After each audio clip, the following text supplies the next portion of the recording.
Indeed. Well, I'm joined now here in Westminster by three guests. Thank you very much. Rupa Huck, who is, of course, a Labour MP, Jonathan Bartley, co-leader of the Green Party, and Jonathan Isenby from Brexit Central. Rupa Huck, of course, Labour MPs, Labour voters have no say in who the next Prime Minister is. Your thoughts, first of all, on seeing a departing female Prime Minister. She said second female Prime Minister, both of them Tories, of course. Well, she is a human being and you can have sympathy on that level, but it's a pretty ignominious end to a rather undistinguished premiership, isn't it? She promised that she would fight these burning injustices, but they're unextinguished all over the place. Jonathan, any sympathy for her? Yeah, she was dealt a terrible hand, clearly, but then she proceeded to pour petrol on it and put a match to it.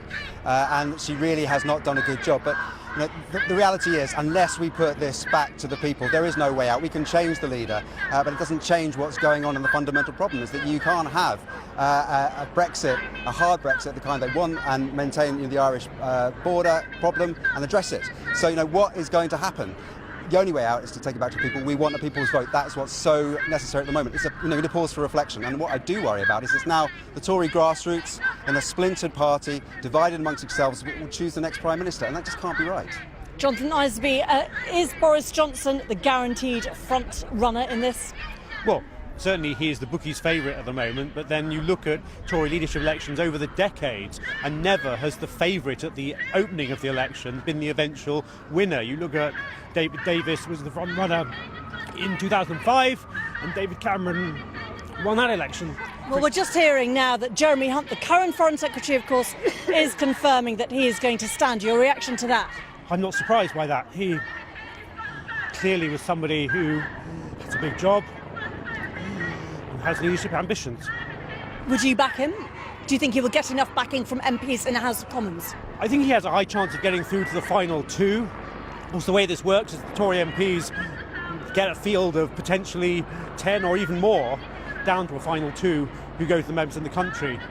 I think Hunt probably has a large chance of being one of those final two, but I think crucially, when the Tory grassroots get to vote, they're more likely to vote for the person who was a bigger supporter of Brexit from the beginning, which of course he wasn't. The key question, though, I guess for Conservatives is who can deliver Brexit if that's what they want. And some might say Jeremy Hunt or someone more centrist is more likely to be able to do that because they will use that word consensus rather than Boris Johnson. Look, let's be clear, no one in the frame is going to be able to deliver Brexit, and they need to face up to this reality. Parliamentary arithmetic doesn't stack up. What we've seen over the last few years has been the hard right of the party holding that party to ransom. That isn't going to change. So what we need is something that's going to break the deadlock, and a change of leadership is not going to do that. The only way to do it, once again, is to bring it back to the people with a people's vote.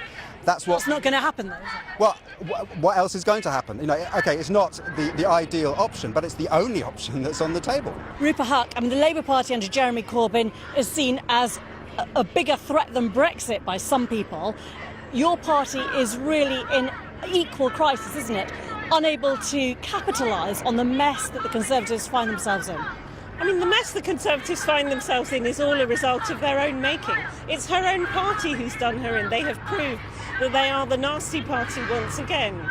And it's only a tiny number, 100,000 headbangers, quite elderly people, quite at the fringes of politics, quite extreme, that are choosing our next Prime Minister. I think it's bad for democracy. The general public have been frozen out of this for a long time.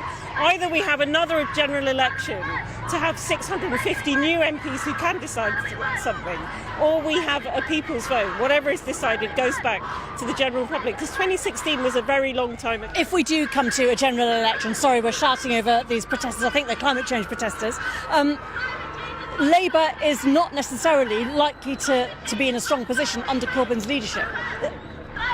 Labour is a party that has 500,000 members, not this tiny rump that the Tories do.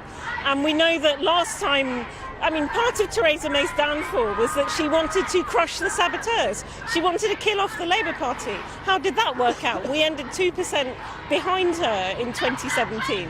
It was an inconclusive election. I think we have to have another one. And let's see what people think rather than speculating in this way. Can I just say one thing? Because people will hear what's going on behind us. These are school strikers. And these are people who I think are showing more leadership in what they are doing now around the issue of climate change than Theresa May ever showed. And one of these things about the paralysis in Parliament, the debacle over Brexit over the last few years, is that issues like climate change, extinction-threatening issues like climate change aren't being addressed. We aren't on target to meet our climate commitments. They know it. The people in there don't know it. We need to be listening to that kind of leadership. Our Parliament has declared a climate emergency, nothing to do with Theresa May. She has instructed her MPs not to vote on Opposition Day motions, but it was Jeremy Corbyn's leadership that saw that by default we have declared a climate emergency now. Jonathan Isby, if I could just bring it back to the Conservative leadership, because there's going to be a lot of focus, obviously, on numbers. How many numbers does Jeremy Hunt have? How many numbers does Boris Johnson have amongst the MPs? Well, at the moment, very few MPs have actually publicly declared their positions, and there's about 12 likely contenders, all of whom are jostling for support privately at the moment, but don't have many declared supporters, so it's actually a very open race. Will the ERG vote in a block? Because that gives them whoever they back, if it is Boris or Dominic Raab, that gives them a big chunk, doesn't it? I don't think they will in the first instance. I think initially they will split various different ways because there's a big choice to choose from. But the magic number is basically 105. If any candidate can get 105 votes in the final ballot, they are guaranteed a place on the ballot paper of the Tory members. OK, Jonathan Isby, Jonathan Bartlett, Rupa, thanks all very much indeed for battling also those protesters, schools climate change protesters behind us. Westminster is getting busier. Jane. It's not easing up. Thank you very much.